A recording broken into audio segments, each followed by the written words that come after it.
쭉 이어서 31번 문제 풀어보도록 하겠습니다. 가에 대한 설명으로 옳지 않은 것은 이라고 나왔죠. 이곳은 조선시대 전궁인 가의 근정전입니다. 여기에서는 왕의 즉위식이나 외국 사절에 접견 등 국가적 행사가 거행되었다라고 나왔어요. 가는 뭘까요? 우리 사진, 우리 아마 여러분들 많이 또 놀러 가셨던 장소일 거라고 생각을 합니다만은 뭐 놀러 가다기보다는 우리 역사의 어떤 숨결을 한번 이곳에 가서 느낄 수가 있는 거죠. 경복궁에 대한 내용이 되겠죠. 경복궁. 큰 복을 누리세요라는 뜻에서 경복궁이라고 이제 이름을 붙였다고 보시면 되겠습니다. 경복궁은 1494년 한양천도 이후 이성계가 이제 조선시대 법궁, 정궁으로서 이제 짓기 시작한 게 바로 경복궁이 되겠습니다. 경복궁 같은 경우는 한양의 북쪽에 위치하고 있다라고 해서 이제 북거리라고 하는 명칭이 주어지기도 했어요. 이 경복궁 같은 경우는 북거리라 불렸고, 그럼 동걸, 서걸 뭐 이런 거 있겠네요. 자, 그래서 창덕궁이라든가 창경궁 같은 경우는요, 경복궁의 동쪽에 위치하고 있다라고 해서 동거리라고 이제 명칭이 부여가 됐고요. 이후에 이제 경희궁 같은 경우에는 서거리라고 그 이름을 붙였습니다. 자, 이 북걸, 동걸, 서걸 여기는요, 이 부분은 우리 궁궐 문제가 또 시험에 또 출제될 수 있기 때문에 이런 것들은 좀 가볍게 여러분들 아마 일반 상식으로 알고 가셔도 좋습니다. 자, 일단 우리가 이제 이 내용, 가는 바로 경복궁에 대한 내용이니까 경복궁에 대해서 한번 좀 살펴보도록 하겠습니다. 경복궁은 일단 조선시대 이제 한양천도 이후에 법궁으로 자리 잡았다가 언제요? 태종 이방원 때 가서 창덕궁이 이제 만들어지거든요. 왜 근데 이방원이 이 정궁이었던 경복궁을 놔두고 창경궁을 다시 만들었냐 하면은 1차, 2차 왕자난을 통해서 이제 정도전을 결국 죽였지 않습니까? 그 정도전이 설계했던 궁이다라고 해서 그곳에선 살기 싫다, 지내기 싫다라고 해서 이제 창덕궁을 이렇게 건립하게 되는 거죠. 왕자의 난 이후에 이제 창덕궁이 실질적으로는 어떤 정궁의 역할을 담당했었다라고 보시면 되겠고요. 이후에 이제 임진왜란 중, 그렇죠? 임진왜란 이후 경복궁은 사실상 역할을 거의 수행하지 못한다라고 보시면 돼요. 왜냐하면 임진왜란 중에 경복궁뿐만 아니고 창덕궁, 창경궁 거의 다 불타없어요. 소실돼요. 소실되는데 후에 다시 궁궐을 다시 보수하는 그 작업을 하는 과정에서 창덕궁과 창경궁 같은 경우는 다시 중건을 하게 되지만 경복궁은 그대로 폐허가 된 상태로 놔둬버립니다. 그러다가 언제요? 왕실의 위엄을 다시 한번 세우겠다는 의미에서 흥선대원군이 집권하던 그 시기에 경복궁이 중건이 되죠. 경복궁이 다시 중건이 됩니다. 이때 뭐 당백전 발행이라던가 아니면 원납전 징수, 양반 묘지림 벌모, 그리고 이제 농민들의 강제 노역까지 그래서 백성들과 양반들의 불만을 같이 자아냈던 그게 바로 경복궁 중건이에요. 현재 경복궁이 바로 이때 다시 만들어진 거라고 보시면 되겠습니다. 이후 이제 일제강점기로 넘어가면요. 일제강점기 때는 이 근정전 앞에 있는 궐내에다가 무엇을 지었냐면 조선 총독부 청사를 지어요. 총독부에 청사를 이곳에다가 짓습니다. 예, 근정전을 딱 우리 전기를 우리 민족의 전기를 만든다고 해서 근정전 앞에다가 지어버립니다. 이게 이제 광복 후에도 여전히 정부 청사라든가 아니면 박물관으로 이용이 되다가 김영삼 정부, 즉 이제 문민정부 때 1995년도야. 역사 바로 세우기 작업을 통해서 이 조선 총독부 청사가 95년도에 이제 철거가 되고요. 그 박물관 같은 경우는 이제 용산으로 이전을 하게 되죠. 그런 과정들을 여러분들이 어느 정도 이해하신다면은 문제 쉽게 풀 수 있습니다. 보겠습니다. 1번 태조가 한양으로 천도하고 창건하였다. 맞죠? 2번 도성내 북쪽에 있기 때문에 북거리라 했다. 맞습니다. 3번 고종이 아간파천 이후에 항공한 곳이다. 자, 고종이 아간파천 이후. 자, 이거 근대사와도 역시 관련이 있는데 을미사변 이후 고종은요 경복궁에 있는 게 좀 두려웠어요. 그래서 어디로 갑니까? 예, 러시아 공사관으로 이제 거처를 옮기게 되죠. 이게 아간파천이에요. 그죠? 그 아간파천 이후 황궁을 합니다. 1년 만에. 황궁을 하는데 다시 경복궁으로 돌아가지 않고요. 어디로 가냐면 아간파천 이후 지금의 경운궁이에요. 경운궁. 당시 경운궁이고 지금은 덕수궁이죠. 덕수궁. 덕수궁에서 이제 거처를 하게 되고 이곳에서 대한제국을 선포하게 됩니다. 그렇기 때문에 아간파천 이후가 되면요, 경운궁이 실질적으로 전궁의 역할을 했다라고 볼 수가 있어요. 그렇기 때문에 정답은 옳지 않은 걸 고르니까요, 3번이 정답이 되겠어요. 4번, 일제히 궁 안에 조선 총독부 건물이 세워졌다. 맞는 내용이고요. 5번, 임진왜란때 불탄 것을 흥선대군이 중건했다. 맞는 내용이 되겠죠. 정답은 그래서 3번이 되겠습니다. 32번 갈게요. 다음 두 조약이 공통점으로 옳은 것은 이라고 나왔어요. 보니까 강화도 조약이 있고요. 우리가 조일소 조규라고 부르기도 하죠. 두 번째 이제 1882년도에 조미소 통상조약, 미국과의 조약 체결이 있습니다. 두 개 다 이제 근대적 조약이고 불평등 조약이라는 특징이 있죠. 또 공통점을 굳이 찾는다라고 한다면 항상 외국과의 어떤 조약에서는 항상 이 취해법권이라는 조약이 거의 공통적으로 들어간다라고 보시면 돼요. 취해법권. 자, 요 취해법권이 있다라는 거 공통점입니다. 공통 두 조약에 요런 것들을 파악하실 수 있다라고 한다면은 문제 쉽게 풀 수 있고요. 사실 이 32번 문제와 비슷한 유사한 문제들이 앞선 어떤 시험 문제에서도 많이 출제가 됐었기 때문에 여러분들이 이거를 기출 문제를 좀 열심히 풀어보셨다라고 한다면 쉽게 풀 수 있는 그런 문제야. 강화도 조약 일본과 맺었고 운요 사건이 직접적인 계기가 되었고요. 최초의 근대적 조약이면서 불평등 조약의 어떤 모습을 가지고 있다. 조미소 통상조약은 1882년 미국과 맺었고요. 청나라가 이제 알선을 했어요. 중간에 소개로 이제 미국과 조약을 체결하게 된 겁니다. 서양과 맺은 최초의 조약이다라는 거죠. 그러면은 두 조약 공통점 찾으라는 건 제가 아까 말씀드렸지만 굳이 찾다면 취해법권이 가장 중요하다라고 말씀드렸습니다. 그래서 저기 취해법권 내용이 들어있네요. 4번이 정답이 되겠고요. 나머지 1, 2, 3, 5번 같은 경우 한번 제가 점검을 좀 해보겠습니다. 무관세 조항을 담고 있다라고 했습니다. 관세가 없습니다. 자, 무관세 조항은요, 바로 이 강화도 조약, 바로 조일소 조규를 체결한 이후, 그 다음에 조일소 조규 부록이라는 걸 체결해요. 그 이후에 부록에서는 이제 일본 화폐가 이제 개항장 내에서 통용할 수 있도록 해달라. 그 다음 두 번째가 이제 개항장 내 심리 안에서 장사할 수 있게 하는 그 부록이라고 하는 조일소 조규 부록이 체결이 되고요. 그 이후에 이제 조일 무역 규칙이 또 체결이 됩니다. 여기에는 이제 삼무라고 해요. 세 가지가 없다. 뭐가? 무관세. 관세가 없어요. 그 다음 무항세, 항구세를 안 내요. 그 다음에 무제한 양공유출이라고 하는 그 조항을 또 조일 무역규칙에 같이 달기 시작합니다. 어찌 보면 무관세 조항이라고 하는 건 강화도 조약의 어떤 연장선상에서 이제 체결이 되었다라고 보시면 되겠고요. 조미소 통상조약 같은 경우는 관세 조항이 있다 없다. 관세 조항이 있어요. 있다라는 거. 이런 것들 체크해 두시면 좋습니다. 아시겠죠? 2번 조선 책략의 영향을 받았다. 조선 책략의 영향을 받은 건요. 이건 강화도 조약, 이거는 조미소 조약입니다. 조미소 통상조약이라고 보시면 돼요. 이 조미소 통상조약 이전에 김홍집이라고 하는 우리 신료가 일본의 2차 수신사 대표로 갑니다. 가서는 이제 당시 청나라 외교관이었던 황준센이 작성했었던 조선 책략이라는 것을 갖고 들어와요. 그 조선 책략이라고 하는 것에 보면은 러시아를 막기 위해서는 친중하고 결의라고 연미해야 된다는 얘기가 있습니다. 그것도 친중 결의는 어느 정도 이루어졌어요. 그렇죠? 그런데 연미, 그래서 미국과 연결해야 된다라고 해서 청나라의 어떤 중간 소개로 인해서 미국과 이렇게 조약을 체결하게 되는데 이 조선 책략에 영향을 받은 건 조미소 통상 조약이라고 보시면 되고요. 3번 외국 군대의 주둔을 허용했다. 자, 우리나라에서 외국 군대가 드디어 주둔하게 된 건요. 언제부터냐면 이모군란 이후라고 보시면 돼요. 이모군란 때 당시에 이제 명성황후죠. 이제 민씨 부인이 누구를요? 청나라에 이제 청나라에 도움을 요청하게 되고 청나라 군대 3,000명이 들어오기 시작해요. 자, 그러면서 이제 이모군란이 진압됐고, 그 다음에 이 청의 내정 간섭이 시작됐고, 그 이후에 또 일본과도 이제 이모군란 이후에 조약을 체결하는데 그게 재물포 조약이란 거야. 왜냐하면 당시 이모군란 와중에 일본 공사관이 불타없어졌어요.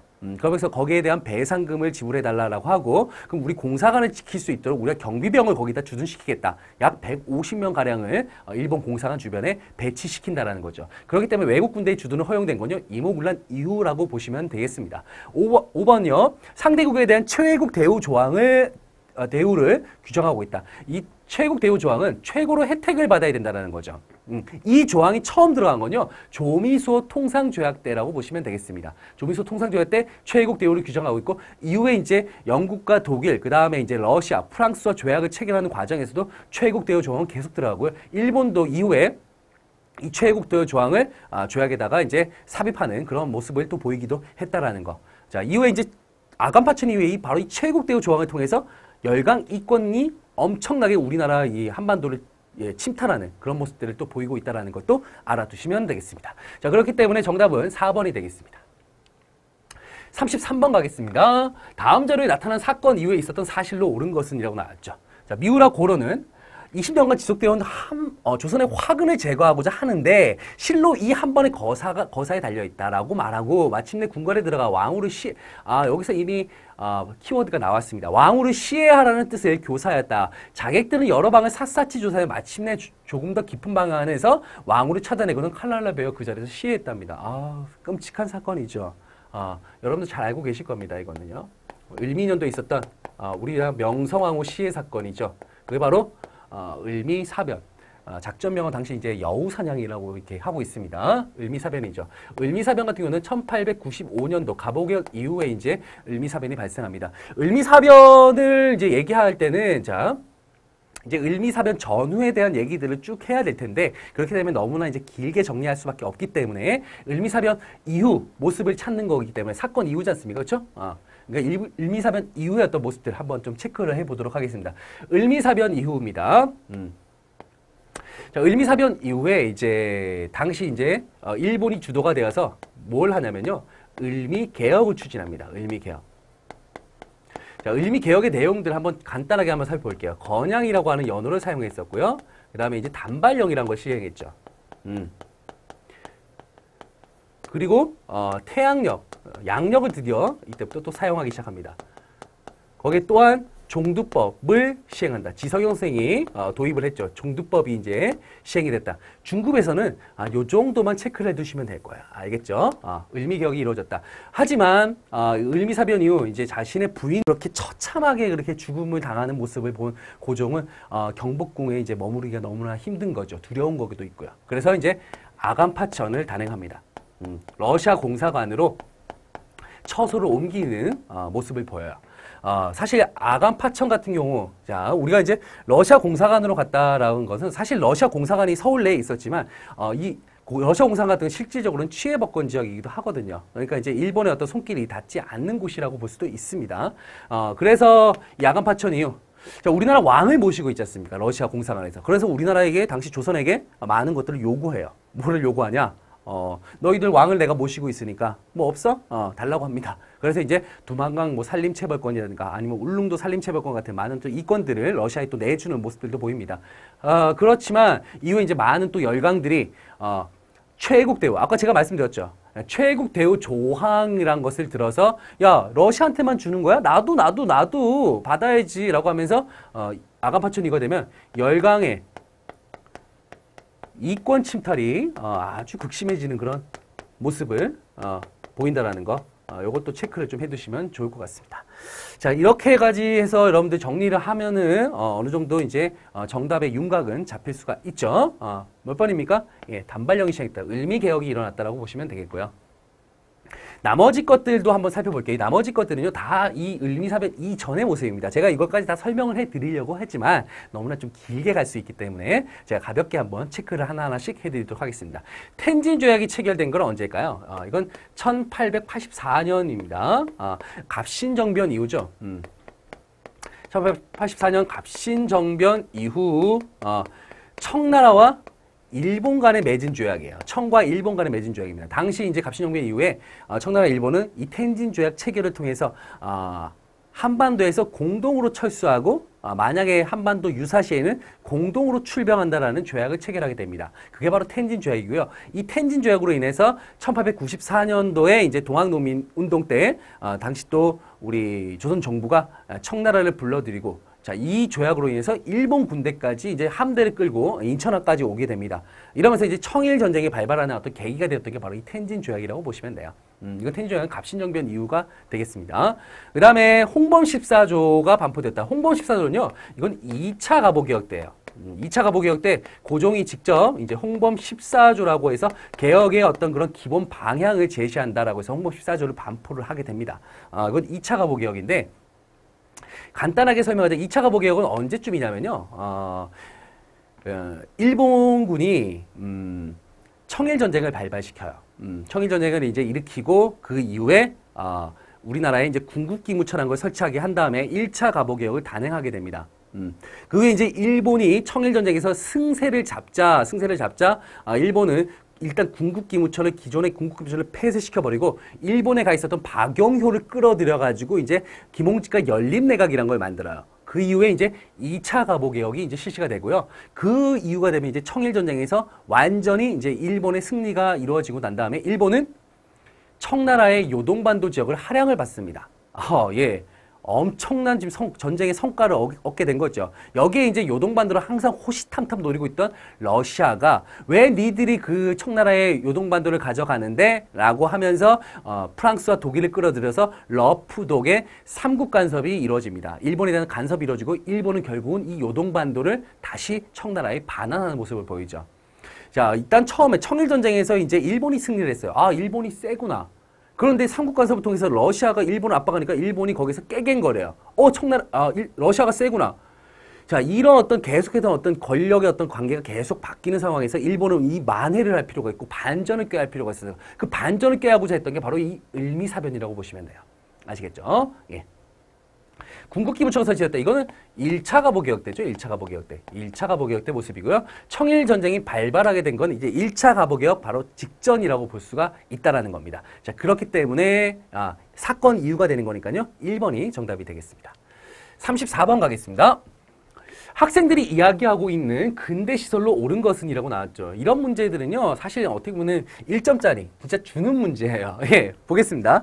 1884년 알렌의 건의를 받아들여서 조선정부가 설립한 최초의 서양식 병원이 바로 이 병원이 되겠습니다. 그리고 이후에 뭘로 바뀌었다고요?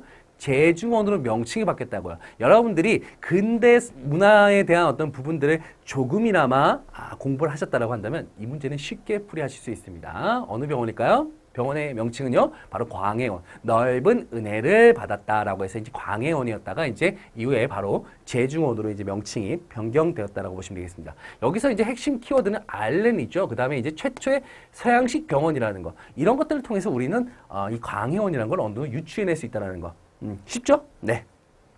자, 나머지도 한번 볼게요. 기기창이라는 거는 무기공장이에요. 무기공장을 언제 만들었냐면, 이제 1881년도에 청나라에 이제 영선사라고 하는 사절단을 파견해서 무기 제조에 대한 어떤 무기 제조법을 습득하고 옵니다. 그래서 1년 후에 무기 제조법을 습득한 후에 이제 우리나라에 돌아와서 만들었던 무기공장이라고 보시면 되겠습니다. 그러니까 영선사 파견 이후가 되겠죠. 영선 파견 이후 무기 제조법을 습득한 후에 이제 기기창이라는 걸 만들게 됐다. 자, 방문국이라고 하면요, 이거는 인쇄소인데, 정부에서 만든 인쇄소인데, 여기에서 최초의 우리나라 신문이 이제 발간이 되게 되죠. 그 신문이 뭐예요? 한성순보죠. 1883년도예요. 최초의 신문. 관보의 성격을 가지고 있죠. 관보. 정부에서 발간한 신문이다 보니까 관보의 성격을 가지고 있는 한성순보가 발간이 됩니다. 우리나라 최초의 신문이라고 보시면 되겠어요. 자, 원산학사 같은 경우는 우리나라 최초의 근대식 교육이 어디에서? 바로 원산 지역에서 이루어졌다라고 볼 수 있어요. 요거는 이제 역시 1883년도입니다. 개화기 때 많이 이런 일들이 학교라든가 이런 근대식 기구들이 많이 설립이 되게 되죠. 83년도에 함경도 덕원이라는 곳이에요. 덕원하고 이제 원산하고 이제 같은 곳이거든요. 덕원. 덕원부 원산리 해서 덕원 지역에서 바로 민간 주도로 해서 당시 이제 원산 같은 경우는 어때요? 개항장이잖아요. 개항. 그 개항장에 있던 상인들을 중심으로 해서 민간 주도에 의해서 관이 협력하는 형태로 해서 만들어진 최초의 근대식 학교. 여기서 뭐 신지식이라든가 외국어 같은 것들을 여기서 습득했다라고 보시면 되겠습니다. 민간주도. 그래서 민간주도면서 관이 협력했으니까 우리가 흔히 이걸 또 다른 말로 이제 민관협력이다라고 이제 표현하기도 합니다만, 일단은 그 주도는 민간에서 주도해서 만들어졌다라는 거 알아두시면 되겠고요. 정부에서도 이제 학교를 만들게 됐죠. 바로 그게 유경공원이에요. 이건 1886년도죠. 6년도에 유경공원 정부 주도에 의해서 이제 미국인 교사 헐버트 같은 미국인 교사 3명을 초빙을 해서 이제 상류층 자제들을 대상으로 해서 흔히 이제 양반층 자제라고 보시면 되겠습니다. 그들을 대상으로 해서 새로운 신학문이라든가 아니면 역시 외국어 같은 것들을 가르치는 정부 주도의 관립학교라고 보시면 되겠어요. 관립학교. 아시겠죠? 네. 정답은 1번이 되겠습니다. 35번 갈게요. 가단체에 대한 설명으로 옳은 것은 여기서 보시면은 뭐 창립 연도부터 해서 주요 인물 활동 내역이 나와 있어요. 1896년에 창립이 됐고요. 건립, 의회 설립 요구 등을 했었고요. 그 다음에 서재필, 이상재 등의 이 단체의 주요 인물이라고 보시면 되겠고요. 자유민권의식 신장에 기여했었다라는 것들을 봤을 때 우리는 이 단체가 어떤 단체인지를 알 수가 있어요. 바로 독립협회죠. 아직까지 독립협회라고 하니까 이러신 분들이 계세요. 일제로부터의 독립이냐라는 사람들이 계시는데, 이렇게 말씀하시는 분들이 계신데, 아니에요. 당시 이제 1896년도라고 하면 우리가 아직 일제 어떤 간섭에 들어가는 시기가 아니기 때문에 우리가 이제 이걸 일제로부터 독립이라기보다는 사실상 어떻게 보면 1894년도에 있었던 청일전쟁 이후, 청나라가 이제 완전히 조선에 대한 종주권을 잃어버렸지 않습니까? 그 이후 이제 청으로부터의 실질적인 독립이다라고 이제 작게는 얘기하고 있고요. 크게 얘기하면, 어떤 제국주의 열강으로부터의 독립, 이렇게 이제 여러분들이 생각을 해 두시면 되겠습니다. 왜 그러냐면 아간파천 이후가 되면 이제 우리 왕이 러시아 공사관으로 들어가잖아요. 어찌 보면 자주적인 어떤 우리 국권의 모습을 상당히 상실하는 모습을 보여요. 여기에 이제 이 서재필이 어디에서 미국에서 이제 건너와서 이제 그 관의 협력을 받아서 독립신문이라는 걸 발행하게 되거든요. 그 이후에 이제 청나라 사신들이 지나다녔던 문이었던 영흥문을 헐고 독립문을 세우고요. 그 다음에 이제 청나라 사신들이 거처했었던 모화관을 허물고 거기에다가 독립관이라는 걸 세우면서 이 독립협회가 이제 만들어지게 되죠. 독립협회의 어떤 그런 특징이라고 한다면 이 서재필이라는 사람이 일단 갑신정변의 주역 중에 한 명이거든요. 갑신정변이 실패했던 원인은 민중들의 어떤 지원을 받지 못했기 때문이다. 자, 그러면 그 민중들을 함께 해야지만 우리가 근대적인 국민국가를 분명히 만들어낼 수가 있다는 측면에서 당시 강연회라든가 아니면은 토론회 등을 개최해가지고요. 민중 계몽에 앞장섰던 단체가 바로 이 독립협회라고 보시면 돼요. 민중 계몽에 앞장선 단체. 자, 그럼 민중 계몽을 더 이제 발전시키기 위해서 만민공동회라는 것을 또 개최하는 모습도 보입니다. 만민공동회. 우리 독립협회 나오면 이 만민공동회 반드시 체크하셔야 돼요. 만민공동회를 개최해서 또 자주국권 운동을 또 벌여 나가기도 합니다. 자, 그러면은 일단은 우리 독립협회의 그 활동 내용들 한번 가볍게 한번 살펴보도록 하겠습니다. 일단 자주국권, 우리의 국권을 지킨다는 의미에서 러시아의 저령도 조차 요구를 저지해요.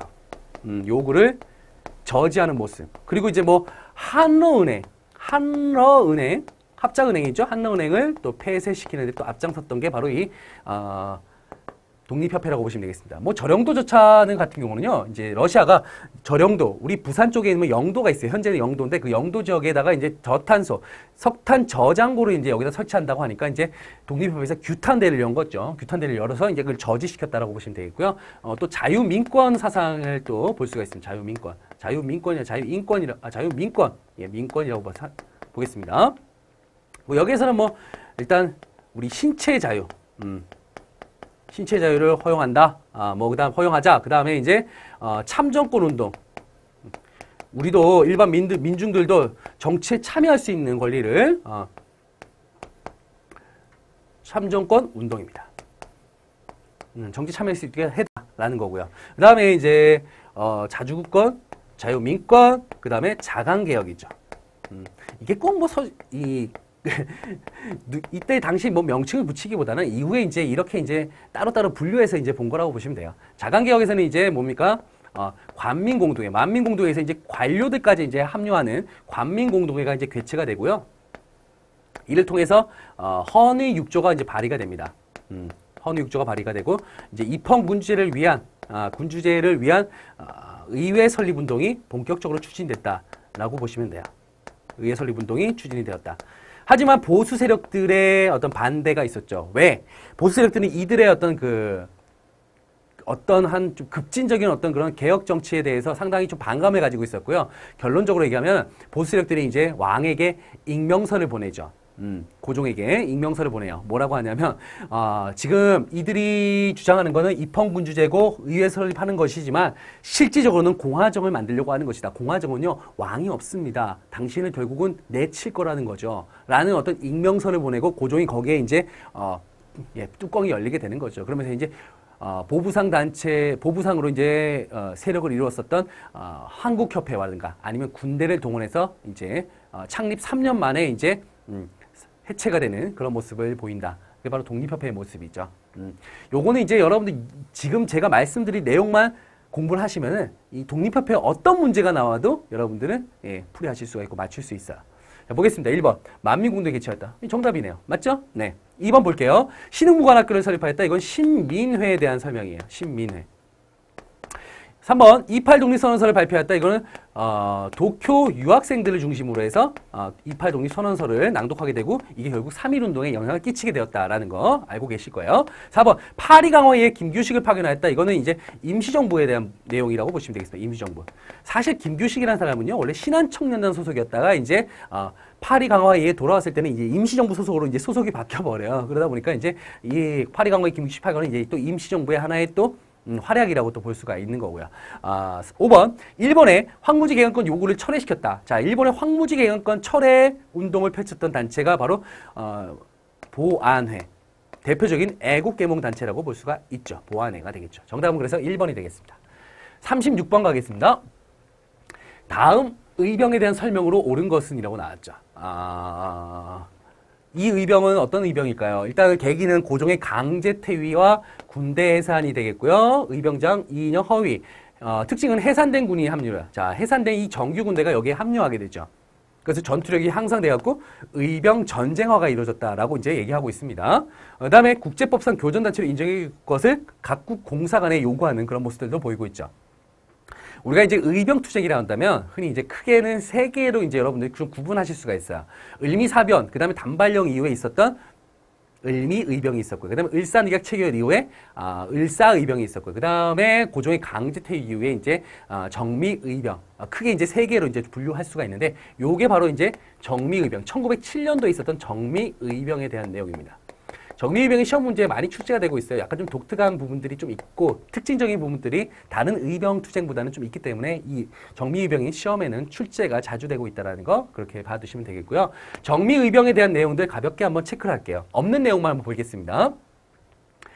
여기서 빠진 내용이라고 한다면 일단은 13도 창의군이 이제 결성됐다는 거죠. 이 당시에 13도 창의군 우리 모든 의병들이 이제 통합이 된 거예요. 근데 사실 여기서는요, 평민 의병장들이 대표로 있는 의병단체는 여기서 제외가 돼버려요. 대표적으로 이제 신돌석의 의병단체라든가 아니면 홍범도가 조직한 의병단체는 이 13도 창의군에서 제외가 된다는 거. 양반 유생들이 의병으로 있는 조직으로만 이 13도 창의군이 구성된다는 거. 약간의 어떤 한계점을 좀 가지고 있는 거죠. 13도 창의군에는요, 총대장에 이제 이인영을 두고요. 그 다음에 이제 흔히 부대장이라고 하는 군사장에는 허위를 중심으로 해서 무엇을요? 서울 진공작전을 추진해 나갑니다. 진공작전. 그런데 이 진공작전을 이제 펼치기 이전에 누가요? 당시 총대장을 맡고 있었던 이인영이 부친상을 당합니다. 아버지가 돌아가시는 상황이 벌어져요. 그래서 나라는 한번 나라를 잃으면은 다시 찾을 수는 있지만 아버지의 어떤 그 장래를 내가 치르지 못하면 나는 끝까지 평생 불효하는 불효 아들로 남을 것이다 라고 하면서 결국은 부친상이 있는 고향으로 내려가게 됩니다. 결국은 이 대장이 없는 이 서울진공작전 어떻게 할까요? 결국 실패로 끝나게 되죠. 그렇기 때문에 요 내용이 아마 정미의병에서 나왔을 거라고 생각을 합니다. 자, 보겠습니다. 몇 번이죠? 정답은 그래서 4번이 정답이 되겠네요. 아시겠죠? 1번하고 나머지 1, 2, 3, 5번들 한번 좀 체크해 보도록 하겠습니다. 정부와 전주협약을 체결했다. 이거는 1차 동학농민운동이 되겠습니다. 1차 동학농민운동, 농민봉기가 되겠죠. 이후 2차 농민봉기 이후 황룡총 전투에서 승리를 거두고 전주성까지 함락하는 그런 결과를 농민군들이 해내게 되죠. 여기에 이제 조선정부에서는 청나라에게 도움을 요청했습니다. 하지만 텐진 조약에 의해서 청나라 군대가 오니까 일본 군대도 같이 들어오게 되고 그 상황에서 당황했던 조선정부는 동학농민군과 함께 전주 화약이라는 걸 체결해서 농민군들의 요구사항을 어느 정도 관철시키려고 하는 그런 모습을 보인다는 거 여러분들 1차 동학농민운동 때 모습이고요. 2번 쌍성보에서 일본군을 크게 물리쳤다. 쌍성보에서 그 일본군을 크게 물리친 건요. 한국 독립군이에요. 독립군.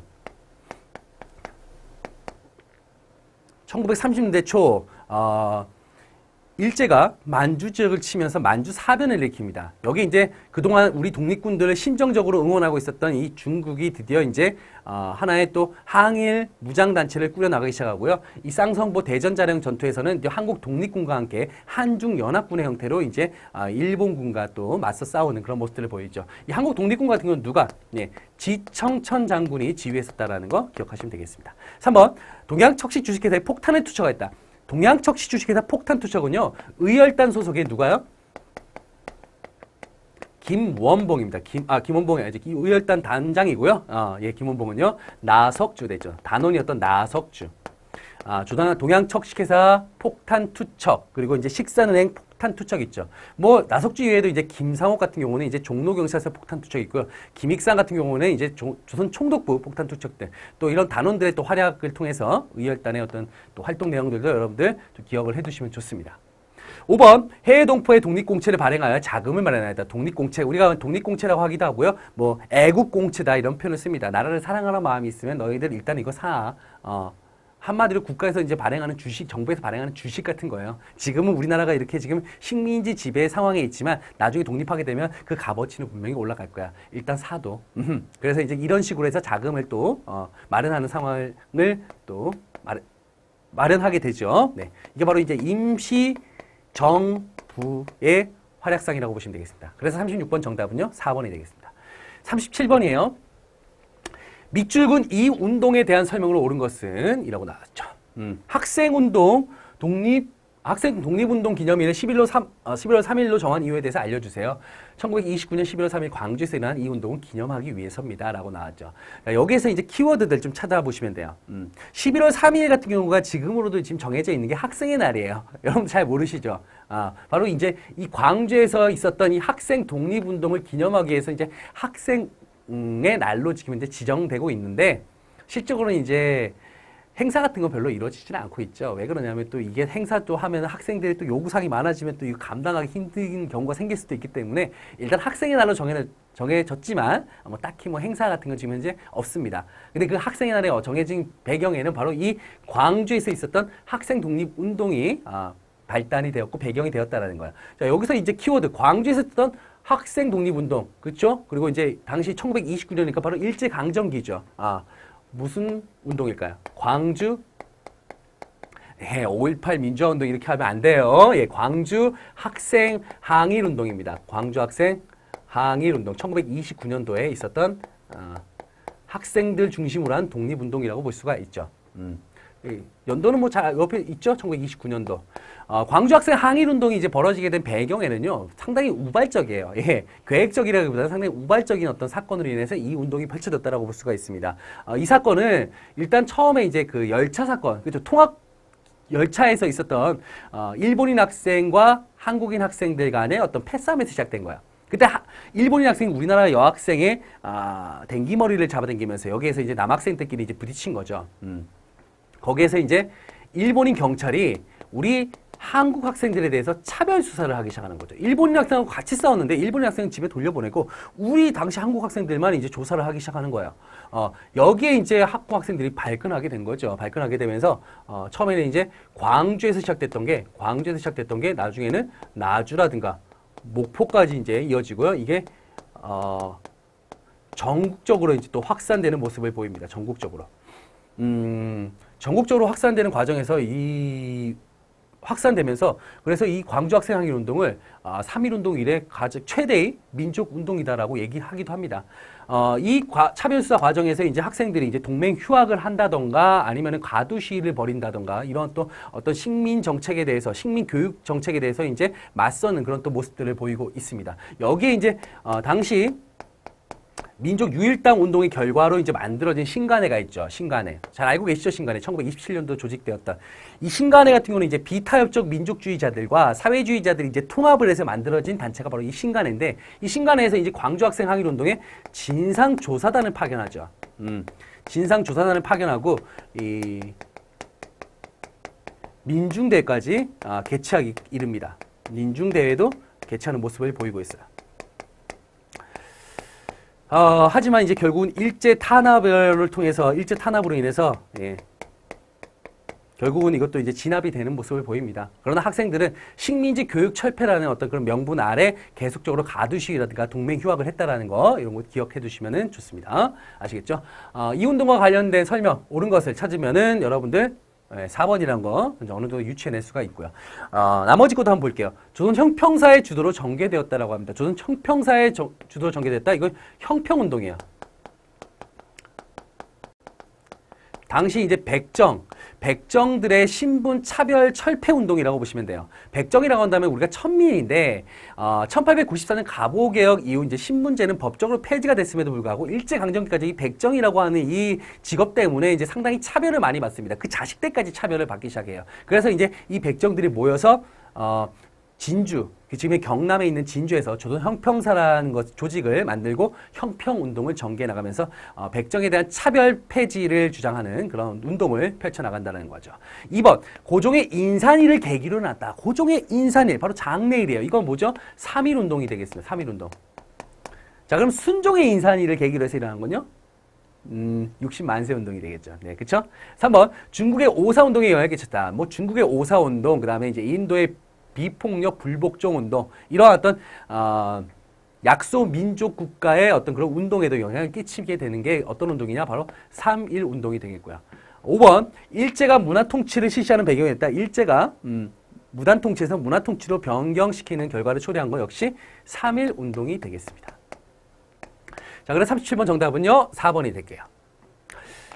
38번이에요. 38번을 딱 보시면은, 자, 대한민국 임시정부의 어떤 변천 과정에 대해서 이제, 제시하고 있죠. 거기서 이제 어떠한 계기를 통해서 이렇게 변천되어 가는 것들을 묻는 문제라고 보시면 되겠습니다. 자, 일단 1919년 대한민국 임시정부가 이제 어디에서요?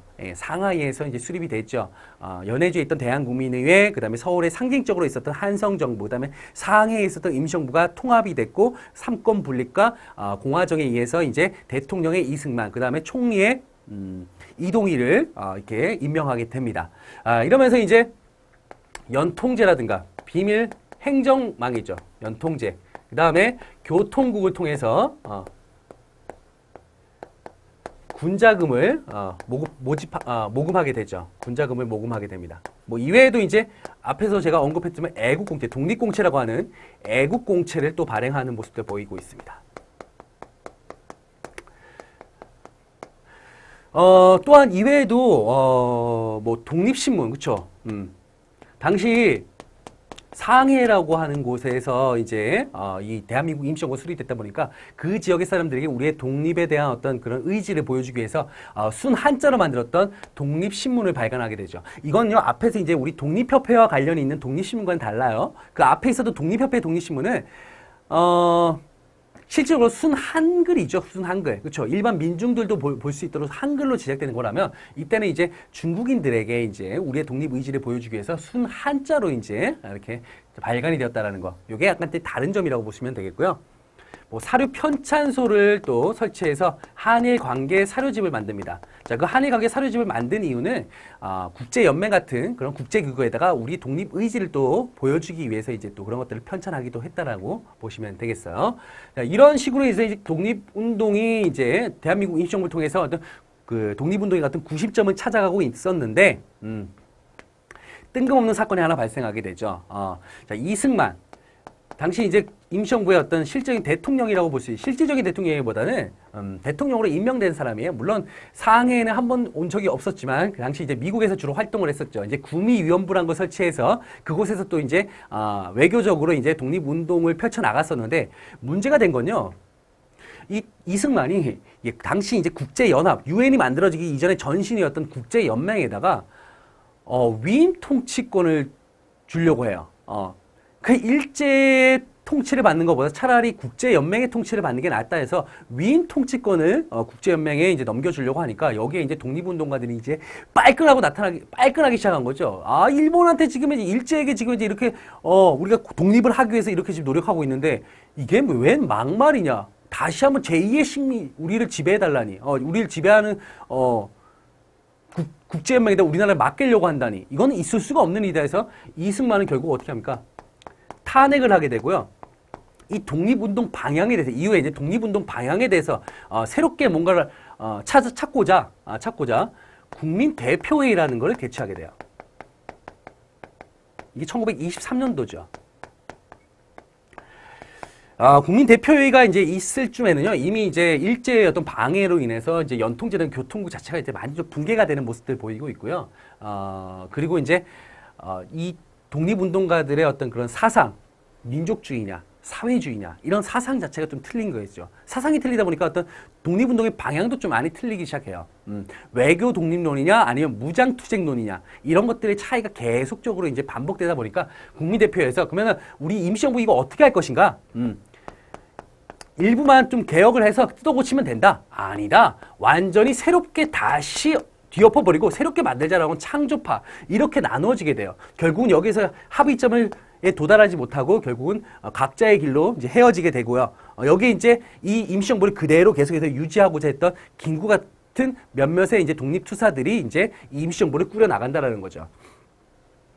자, 그러다 보니까 당연히 임시정부는 지금 위기에 빠졌습니다. 위기에 빠졌고 그 위기를 어떻게든 간에 위기를 벗어나기 위한 활로를 모색해야겠죠. 그 활로를 모색하기 위해서 당시 김구가 상해에 한인애국단이라는 것을 조직하게 된다는 거예요. 한인애국단을 조직해서 이봉창의 활약, 그렇죠? 일왕의 폭탄을 투척했고요. 윤봉길의 활약, 상하이 홍콩공원의 또 폭탄 투척, 이런 걸 통해서 국민당, 당시 중국 국민당 정부의 지원을 받게 돼요. 자, 국민당 정부의 지원을 받게 되면서 항저우로 옮깁니다. 일단 항저우로 옮겼는데 또 일제가 1937년 중일전쟁을 일으켜서 중국 국민당 청사와 같이 함께 어디까지 가냐면 충칭까지 가요. 우리가 이제 쓰촨성이라고 하죠. 옛날 사천성이라고 불렸던 이 충칭에 이제 정착을 하게 되고요. 충칭에서 이제 김구를 중심으로 한 한국 독립당이 이제 만들어지게 되고 그 산하에 휘하에 한국 광복군이 또 창설되는 모습을 보입니다. 그러면서 태평양 전쟁 이후에 일본에게 대일 선전포고를 하게 되고요. 그 이후에 국민당 역시 정부의 지원에 의해서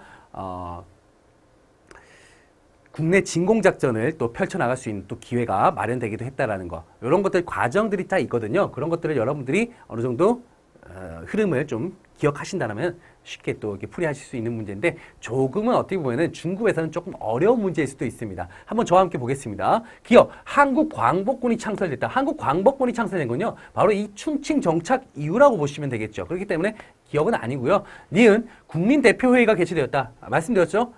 이 국민대표회의로 이제 결국은 독립운동의 방향성에 따라서 결국은 각자의 길, 독립운동가들이 각자의 길을 가게 되는 모습들입니다. 그렇기 때문에 그 이후에 이제 임시정부가 침체기를 맞았고 침체기를 활로로 모색하기 위해서 한인애국단 창설했다. 앞에서 제가 언급했던 내용이에요. 디귿, 연통제가 조직되고 교통국이 설치되었다. 연통국이 조직되고 교통국이 설치된 건요, 임시정부 수립 이유가 되겠죠. 그렇기 때문에 이거는 가에 해당한다라고 보시면 되겠고요. 윤봉길이 홍콩공원에서 폭탄을 던졌다. 그쵸? 그 결성된 이후에 홍콩공원에 던졌고 국민당 정부의 지원을 받았고 그 정부의 지원에 의해서 임시정부가 충칭까지 이제 정착하는 모습들을 보이고 있습니다. 리을 맞는 내용이에요. 정답은 그래서 니은과 리을 몇 번이죠? 4번이 정답이 되겠습니다. 아시겠죠? 39번 갈게요. 가인물에 대한 설명으로 옳은 것은 이라고 나왔습니다. 가인물은 어떤 인물인지 보겠습니다. 핵심 키워드들 한번 볼게요. 이 사당은 독립운동가인 가를 기리기 위해서 그의 묘소 앞에 세운 것입니다. 그는 의열단 행동관령인 조선혁명선언을 작성하였습니다. 이게 핵심 키워드네요. 누굴까요? 바로 신채호 선생입니다. 신채호 선생. 단재 신채호 선생에 대한 내용이라고 볼 수가 있겠죠. 신채호 선생에 대해서 간단하게 정리를 하면요. 신채호 선생 같은 경우는 1908년도에 이제 대한매일신보에다가 이제 독사신론을 기술하게 됩니다. 독사신론. 독사신론이라고 하는 그걸 기술하게 되는데 이 독사신론의 내용을 한번 살펴보면요. 우리 민족의 자주성 회복이에요. 자주성 회복에 대한 글을 기고하게 되죠. 한마디로 민족주의 사관의 방향을 제시했다라고 보시면 되겠습니다. 방향을 제시했다.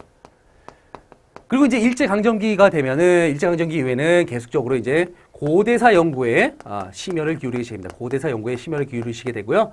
두 개의 책을 남기게 되죠. 첫 번째가 이제 조선사 연구초. 이 조선사 연구초에서는 난가사상에 대해서 언급하고 있습니다. 난가사상은 이제 흔히 우리가 이제 화랑사상이라고 하는데, 화랑정신, 신라가 삼국 통일했을 때 화랑의 정신으로 이제 삼국 통일을 했듯이 우리도 이제 이 난가사상이 필요하다라는 걸 얘기하고 있고요. 조선 상고사에서는 우리의 역사는 아와 비아의 투쟁이었다. 내가 아닌 것의 투쟁이었고, 우린 그걸 계속해서 극복해 왔었다. 우리도 이 상황, 이 일제의 어떤 그런 식민 지배 상황을 충분히 극복할 수 있다라고 이제 여기서 얘기하고 있습니다. 또한 우리 앞에서 여기서 언급했지만, 지문에서 언급했지만, 의열단의 어떤 조선 혁명선언을 혁명선언을 작성하기도 했죠.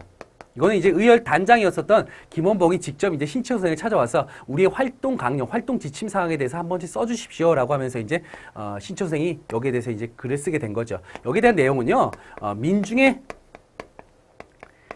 직접 폭력을 통한 직접적인 폭력을 통한 투쟁의 모습을 언급하고 있다라는 거야. 여러분들 이게 우리가 역사학적에서 되게 상당히 좀 급진적인 그런 독립운동의 방향을 제시하고 계시네라고 하지만, 신채호 선생은 실질적으로 무장 독립 투쟁을 항상 강조하고 계신 분이 바로 이 신채호 선생입니다. 자, 그런 부분들을 여러분들 잘 체크하시고 공부하시면 되겠습니다. 자, 그러면은 정답은 찾을 수가 있겠죠. 5번이 정답이 되겠고요. 진단학회를 중심으로 활동하였다. 실중주의 사학하면 이제 이병도가 되겠죠. 이병도. 자, 2번 한국 독립운동 지열사를 저술함으로써 이제 근대사 연구에 앞장섰던 분입니다. 박은식입니다. 박은식 선생이 되겠죠. 자, 우리말 큰사전 편찬에 참여했다. 조선 어학회에 대한 내용이에요. 조선 어학회. 자, 4번 조선 밀립대학 기성회를 조직하였다라고 한다면 이제 우리가 이제 이승훈 선생, 이승훈, 이상재 이런 분들을 떠올릴 수가 있다라고 보시면 되겠습니다. 자, 그래서 정답은요 5번이 정답이 되겠습니다. 자, 40번이죠. 가라를 일어난 순서대로 옳게 나열한 것이라고 하였죠. 가나다라 순서를 정하시면 됩니다. 이런 문제들 중급에서는 한 번씩 꼭 나옵니다. 예. 일단 첫 번째, 가는 뭐예요? 가는 청산리 전투죠. 나는요 봉오동 전투네요. 다는요 자유시로 이동했으니까 이제 이후에 이제 자유시 참변이 일어났겠죠. 자유시 참변 시기의 모습이라고 볼 수가 있겠고요. 그 다음에 이제 독립군 무대가 3부로 조직되다. 3부 성립이네요. 자, 1920년대 이제 국외 무장투쟁, 만주 지역을 중심으로 한 무장투쟁의 모습인데, 일단 첫 번째 순서 한번 제가 간단하게 언급할게요. 내용까지 다 설명할 수는 없지만, 일단, 홍범도에 이제 대한독립군을 중심으로 한 봉오동 전투가 1920년도에 이제 있었죠. 그 이후에 일제는, 만주에 있는 일본인들을 보호한다는 구실로 이제 중국의 마적단을 매수해가지고요, 이제 자신들의 군대를 이제 만주에 투입시킬 수 있는 방안을 모색하게 됩니다. 마적단과 매수해갖고, 마적단이 결국 일본 관공서를 습격하게 되고, 결국 일본 군대가 들어가는 형태로 해서 이렇게 짜고 치는 고스톱이에요. 이 사건이 무슨 사건이냐면, 훈춘 사건이라고 합니다. 훈춘 사건. 자, 훈춘 사건을 토대로 해서 이제 일본군이 이제 두 개 사단이 이제 어디로? 만주 지역, 바로 간도 지역으로 이제 들어오게 되고요. 그 간도 지역에서 이제 북로 군정서와 그다음에 이제 홍범도의 대한독립군이 이제 연합부대들이 이제 활약을 해서 이제 6일 동안 이제 10차례 정도 싸워요. 백두산 이제 청산리 부근을 중심으로 해서 이제 어랑천 전투해 갖고 이제 싸우는데 그 가운데서 이제 일본군 수천 명이 이제 피해를 입게 되는 청산리, 우리가 이제 대첩이라고 표현을 하게 되죠. 청산리 전투가 일어납니다. 자, 여기 이제 일제는요, 보복을 하게 됐죠. 우리 당시에 독립군의 근거지라고 하시는 간도 지역을 군대를 보내서 무참하게 이제 박살을 내버립니다. 이게 뭐죠? 간도 참변이 돼요. 간도 참변. 연도보다는 이제 그 흐름을 참 체크하시면 되겠습니다. 간도 참변 이후에 우리 독립군 부대는 이제 북쪽으로 더 올라갑니다. 북만주 쪽에서 더 위로 올라가서 이제 밀산이라고 하는 지역에 밀산부 한흥동이라는 지역에 이제 대한 독립군단이 이제 서희를 총재로 해서 이제 만들어지게 되고요. 이들에 의해서 어디로 약소민족들을 지원한다라는 그런 어떤 명분을 만들어줬었던 소련에 가서 이제 소련 공산정부에 이제 도움을 요청하기 위해서 자유시로 이동하죠. 자유시. 당시 이제 스보보든이라고 하는 자유시로 이동하게 됩니다. 근데 그곳에 갔는데, 바로 공산당들끼리 서로 싸우고 있는, 적세군, 백세군에서 공산주의에 대한 대립 과정에서 이제 결국은 거기에 이제 잠시 꼈던 우리 대한독립군단, 바로 독립군들이 많은 피해를 입습니다. 그게 뭐냐? 자유시 참변이죠. 도움을 받으러 갔다가 오히려 그 사이에 이제 중간에 껴서 많은 또 피해를 입게 되고요. 그게 이제 만주적으로 다시 복귀를 한 후에 참의부, 정의부, 신문부 같은 3부를 또 결성하게 되죠.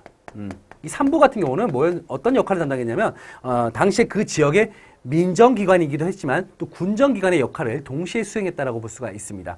자, 이 3부가 성립이 된 이후에 어떤 우리 당시 한반도에서는 이제 신관회가 이제 조직이 되기 시작하거든요. 그런 민족 유일당의 어떤 그런 확산에 힘입어서 만주 지역에서도 이 3부가 하나로 통합되지 못하고요. 혁신의회와 국민부로 나누어지게 돼요. 어쨌든 간에 3부가 두 개로 통합이 됩니다. 그래서 혁신의회 중심으로 한 한국 독립군, 지청천 사령관을 중심으로 한 한국 독립군이 이제 조직이 되고요. 국민부에서는 조선혁명군, 양세봉을 중심으로 한 조선혁명군이라고 군사 조직이 만들어지게 되면서 1930년대 초에 한중연합군의 형태로 또 이제 또 항일 무장투쟁을 또 벌여나간다는 거. 그런 것들을 여러분들이 1920년대 그 흐름을 흐름을 정확히 또 파악을 하신다면 쉽게 풀 수 있는 문제야. 이렇게 올라갔죠. 그래서 나가다라. 자, 뭐죠? 나가다라. 정답은 그래서 2번이 되겠습니다. 자, 이렇게 해서 이제 우리 40번까지 풀어봤고요. 바로 이어서 41번 마지막까지 한번 또 풀어보도록 하겠습니다.